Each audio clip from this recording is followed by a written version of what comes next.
எல்லாருக்கும் வணக்கம். இன்றைக்கி நம்ம செட்டிநாடு சமையலில் என்ன பார்க்க போகிறோம்னா பொன்னாங்கண்ணி கீரை தான் இன்றைக்கி பொரியல் பண்ண போகிறோம். அதுவும் ஃப்ரெஷ்ஷாக பறித்து எங்கள் வீட்டிலையே எங்கள் வீட்டுக்காரரு வளர்த்து வச்சுருக்குறாங்க. வீட்டிலே வளர்த்தது பொன்னாங்கண்ணி கீரை. அதாவது சிவப்பு பொன்னாங்கண்ணி. அது வீட்டிலே வளர்த்து வச்சுருக்குறாங்க. ரொம்ப நல்லாயிருக்கு. நிறைய வெட்டி பிடிங்க நாங்கள் பொரியல் பண்ணிட்டோம். இன்றைக்கி உங்களுக்காக நான் வீட்டிலையே ஃப்ரெஷ்ஷாக பறித்து பொன்னாங்கண்ணி கீரை ரொம்ப உடம்புக்கு நல்லது.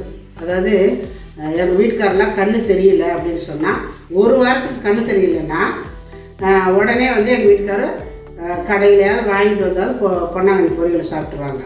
பொரியல் பண்ணி சாப்பிட்டாங்கன்னா 2 நாளைக்கு சாப்பிட்டாங்கன்னா 1 மாதத்துக்கு கண்ணு நல்லா தெரியுதும்பாங்க. அப்போவிலேருந்து எங்கள் வீட்டுக்காரர் சொல்லிகிட்டே இருப்பாங்க.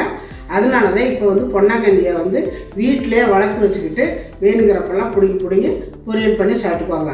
ரொம்ப நல்லதுங்க. கண்ணுக்கு கண்ணு பார்வைக்கு ரொம்ப ரொம்ப ரொம்ப அருமையான மருந்து எதுன்னா பொன்னாங்கண்ணி கீரை தான். அது ரொம்ப குளிர்ச்சியானது வேறு. இதெல்லாம் குழந்தைங்களும் சாப்பிட மாட்டாங்க. நிறைய பேர் குழந்தைங்க கீரையே திங்க மாட்டாங்க. எப்படி செஞ்சால் குழந்தைங்க முதலாக விரும்பி சாப்பிட்றது அப்படிங்கிறத இன்றைக்கி நம்ம வீடியோவில் பார்க்க போகிறோம். வாங்க ஃப்ரெஷ்ஷாக போய் பொன்னாங்கண்ணி பறிச்சுட்டு பொரியல் பண்ணலாம். பாருங்கள், இங்கே தான் வீட்டு ஓரத்துலேயே வளர்த்து வச்சுருக்குறாங்க. நல்லா தம நல்ல மண்டி இருக்குது.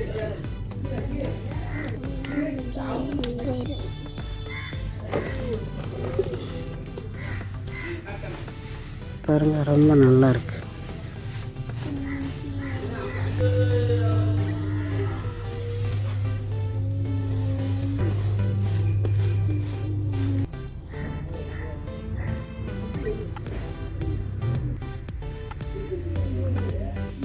நல்லா தமன்னு சூப்பராக இருக்குது.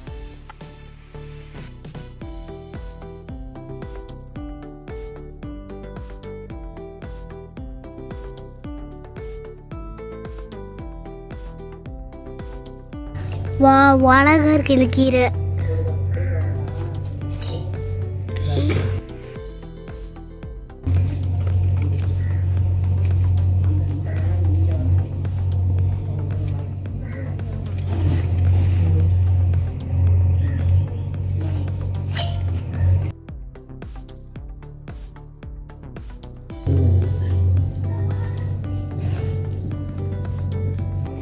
பாருங்கள், எல்லா பொன்னாங்கண்ணியும் வெட்டி எடுத்தாச்சு. கொழுந்து கீரை பாருங்கள் எவ்வளோ நல்லா இருக்குது பாருங்கள். இப்போ நம்ம கீரையை கொஞ்சம் நீளமாகவே இருக்குது, அதனால் கட் பண்ணிக்கலாம் பொடியாக.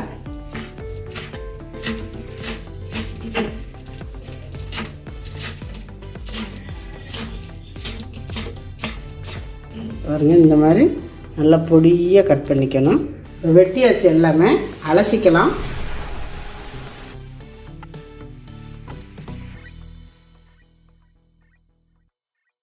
இந்த மாதிரி நல்லா அலசி எடுத்துடணும், எல்லாத்தையும் சீசி இல்லாமல்.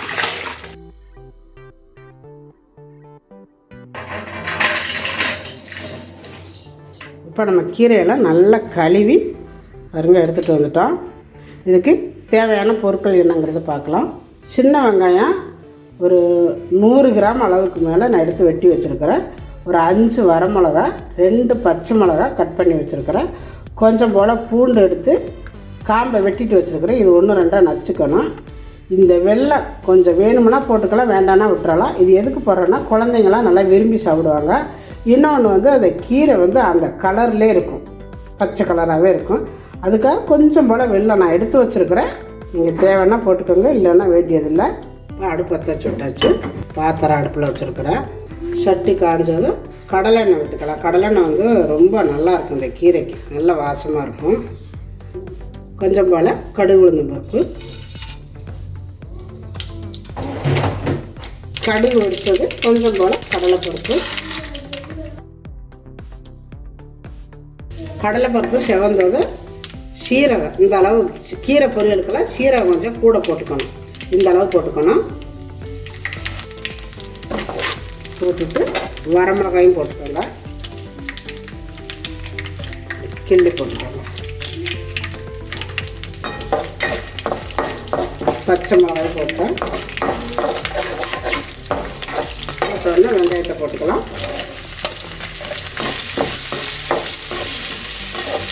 கீரைக்கு ஃபஸ்ட்டில் எண்ணெய்க்கில் பூண்டை போடக்கூடாது. இப்போ தான் பூண்டு போடணும். வெங்காயமெல்லாம் போட்ட உடனே தான் பூண்டு போடணும். இப்போ பூண்டு போட்டுக்கிறேன்.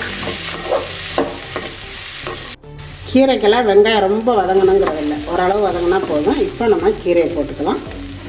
கீரையை தண்ணி இல்லாமல் நல்லா வடிச்சிட்டு போட்டுக்கோங்க. கொஞ்சம் குழப்பாக வரும், அதுக்காக அதனால் தண்ணி இல்லாமல் வடிச்சிட்டு போட்டுக்கோங்க. சட்டி நிறைய இருக்குது, ஆனால் வேக வேக கம்மியாகிடும். கீரைக்கு வந்து எப்போவுமே நான் சொல்கிறது தான், உப்பு வந்து இப்போ போடாதீங்க, இறக்கி வைக்க போயில தான் போடணும். அப்புறம் கீரையை வந்து மூடி வச்சு வேக வைக்கக்கூடாது. மூடி வச்சிங்கனால அந்த கலர் மாறும். பாதி வதங்கின உடனே நம்ம எடுத்து வச்சுருக்கிற அந்த வெல்லத்தை போட்டுக்கணும். இந்த வெல்லம் இப்போவே போட்டுக்கணும், அப்போ தான் அந்த கீரை வந்து அந்த கலர் மாறாமல் இருக்கும். கடைசியாக போட்டிங்கன்னா கலர் மாறிடும், அதனால் இப்போவே போட்டுக்கணும். இந்த கீரைக்கு வந்து மெயினாக வந்து இந்த வெல்லம் போடுறதுனால குழந்தைங்க ரொம்ப விரும்பி சாப்பிடுவாங்க. ஏன்னா லைட்டாக துவப்பாக இருக்கும், இந்த கீரை லைட்டாக துவப்பாக இருக்கும், அதனால் சாப்பிட மாட்டாங்க. அப்போ அந்த குழந்தைங்கள சாப்பிட வைக்கிறதுக்கு என்ன வழின்னா இதுதான் மெயினான ஒரு வழி. பார்த்திங்கன்னா கீரை பாருங்கள் நல்லாவே வெந்துருச்சு, அப்படியே இருக்குது பாருங்கள். அந்த கீரை வந்து இதுக்குன்னு சேப்பு பண்ணாங்கன்னு தான் எவ்வளோ பச்சையாக இருக்குது பாருங்கள். இப்போ நான் இறக்க போகிறேன். இப்போ என்னென்ன போடணும் அப்படிங்கிறத சொல்கிறேன். இறக்க போகிறதுல தான் கொஞ்சம் போல் எப்போவுமே கீரைக்கு உப்பு கம்மியாகவே இருக்கணும். கொஞ்சமாக சால்ட்டு போட்டுக்கலாம். போட்டு ஒரு கிளறி விட்டுங்க. ஒரு மூடி தேங்காய் சிரவி வச்சுருக்கிறேன், அதையும் சேர்த்துக்கலாம்.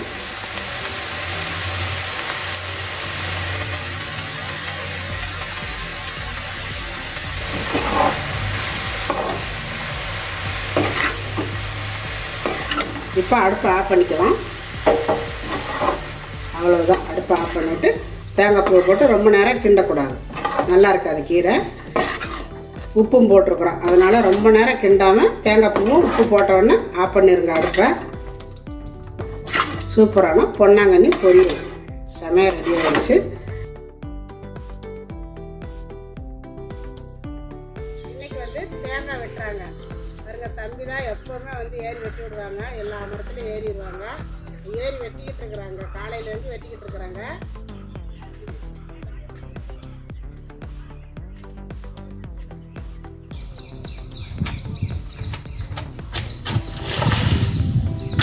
பாடி நல்ல தண்ணி ஆடுறதா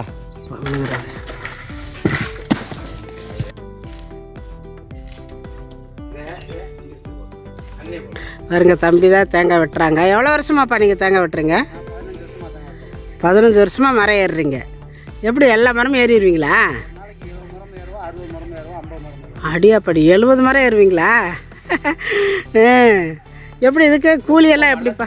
மரமாக இருந்தால் 50 ஏறுவாங்க, கொஞ்சம் குட்டையாக இருந்தால் 60-70 ஏறுவாங்க. 50 மரங்கிறதே பெருசு இல்லையா? 40 மரம் 50 மரத்துக்கு குறையாம ஏறுவாங்க. கூலி எல்லாம் கம்மி தான். கூலி எவ்வளோப்பா? மரத்துக்கே 20 ரூபா தான் வாங்குவார். 20 ரூபா தான், பரவாயில்ல.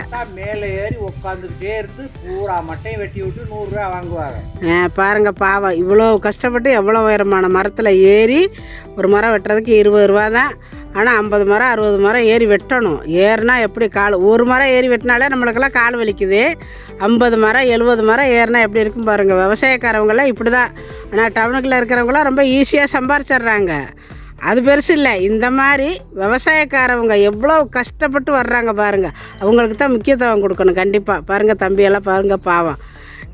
மரத்து காய் 1000 காய் கொடுத்தோம்னா 150 காய் ஃப்ரீயாக கொடுக்கணும்.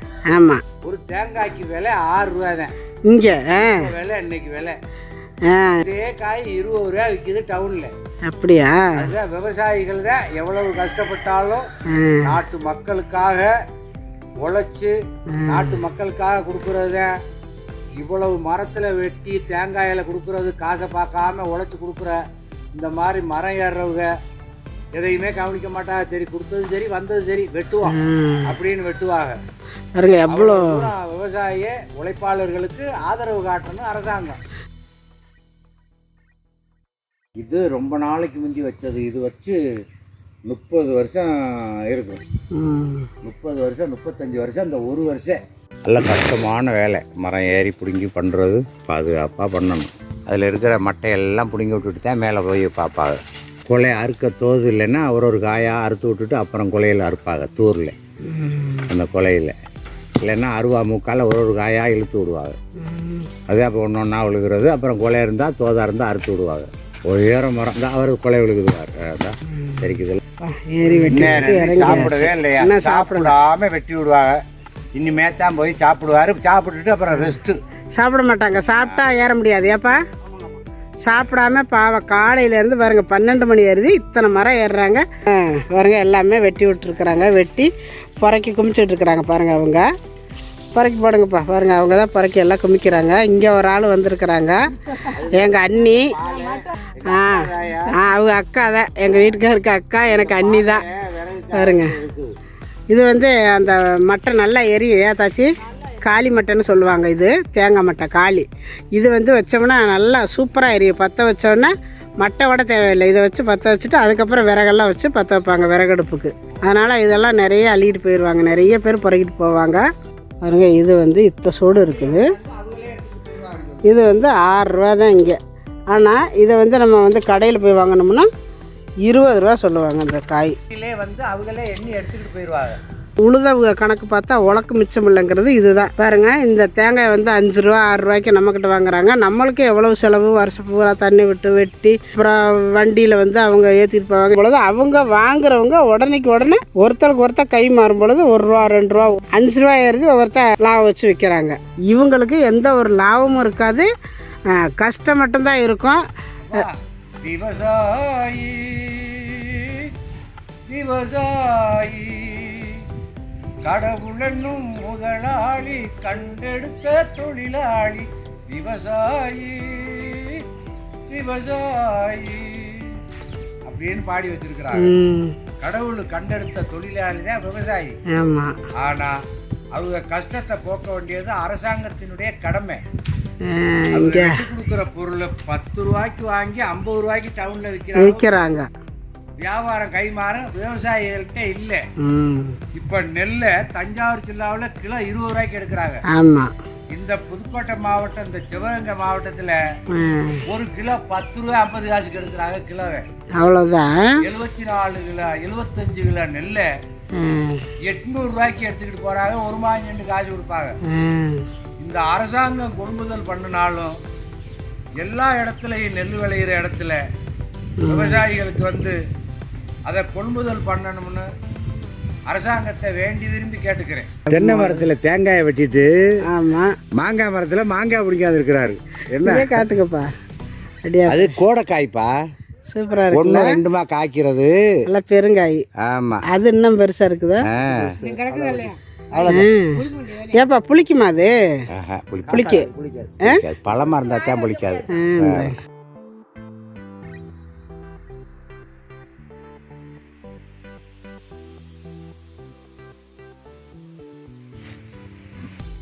தேங்காய் வெட்டிட்டு பாருங்க சாப்பிட்டு இருக்காங்க எங்கள் வீட்டுக்காரு. கூழு தான் அவங்களுக்கு, கூழு தான் வேணும் சர்க்கரைக்கு. சாப்பாடெல்லாம் சாப்பிட்றதில்ல பாருங்க, கூழு தான். அதுக்கு பொன்னாங்கண்ணி கீரை பொரியல் நல்லாயிருக்கும். கூழுக்கு சாப்பாட்டுக்கு எதுக்கு வேணாலும் சாப்பிட்டுக்கலாம். அந்த பொரியல் ரொம்ப நல்லாயிருக்கும். ஒரு 110 மரம் இருக்குது. பொது மரம் 25 வருஷம் சென்று இந்த வருஷம் வெட்டுறாங்க. அந்த சிவப்பு பொன்னாங்கண்ணி தானே நல்லா இருக்குயா? நல்லா இருக்கா? நான் கூட பருப்பு போட்டு கூட்டு வச்சு நல்லா இருக்கு. ஆனால் பொரியல் சூப்பராக இருக்கு. எங்கள் வீட்டுக்காரர் கூட்டு தான் வைக்க சொன்னாங்க. இந்த பொரியல் நல்லா இருக்கு. நான் வந்து கீரை நிறையா இருக்குதா, அதனால நம்ம பொரியல் கூட்டு வச்சோம்னா நிறையா இருக்கும் அப்படின்ட்டு நான் பொரியலாகவே வச்சுட்டேன்.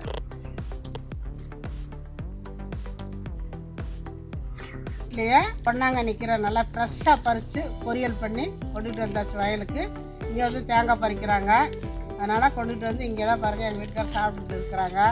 இதே மாதிரி சூப்பராக இருக்குப்பா. இதே மாதிரி உங்களுக்கும் அதாவது இடம் இருந்தால் பொன்னாங்கண்ணி கீரையை கண்டிப்பாக அங்கே நட்டு வச்சுக்கோங்க. ரொம்ப நல்லது. இந்த கீரை நான் பொன்னமராதியில் ஒரு கத்தை வாங்கிட்டு வந்தேன். இல்லைங்க 10 ரூபாய்க்கு வாங்கி அந்த கத்தையை கீரையாக ஆஞ்சிக்கிட்டு அவனை வீட்டு ஓரமாக கொஞ்சோண்டு மண்ணை போட்டு ஒரு கல்லை அணைச்சி வச்சு அதில் பதிச்சு வச்சது. அப்போ இப்போ 5-6 தரம் வெட்டிட்டேன். அந்த கட்டையை நட்டு வச்சு லேசாக தண்ணி தெளிச்சா தலைஞ்சிடும். வீட்டுக்கிட்டே சுத்தமான கீரை. எப்போ அவசரமாக வேணுமோ அப்போ பிடிக்கலாம். இதே மாதிரி நீங்களும் செஞ்சு பாருங்கள். செஞ்சு பார்த்துட்டு எப்படி வந்துச்சுங்கிறது எனக்கு கமெண்டில் சொல்லுங்கள். இந்த வீடியோ பிடிச்சிருந்தா லைக் பண்ணுங்கள், ஷேர் பண்ணுங்கள். செட்டிநாடு சமையலுக்கு சப்ஸ்கிரைப் பண்ணுங்கள். நன்றி. வாழ்க வளமுடன்.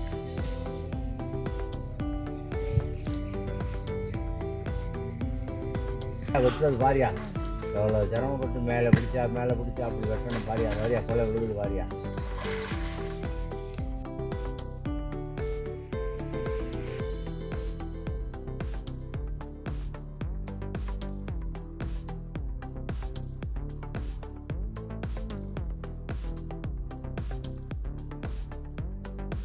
இப்போ தாத்தா தண்ணிக்குள்ள விழுந்த காயெல்லாம் எடுக்க போறாங்க.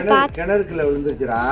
உங்களுக்கு ஒரு வீடியோ தெரியும்ல, அது வந்து இந்த கிணறுல நான் குதிக்கல, அது வந்து இன்னொருத்தவங்க எங்க அம்மாயோட கிணறுல குதிச்சேன். இந்த கிணறுல குதிக்கல.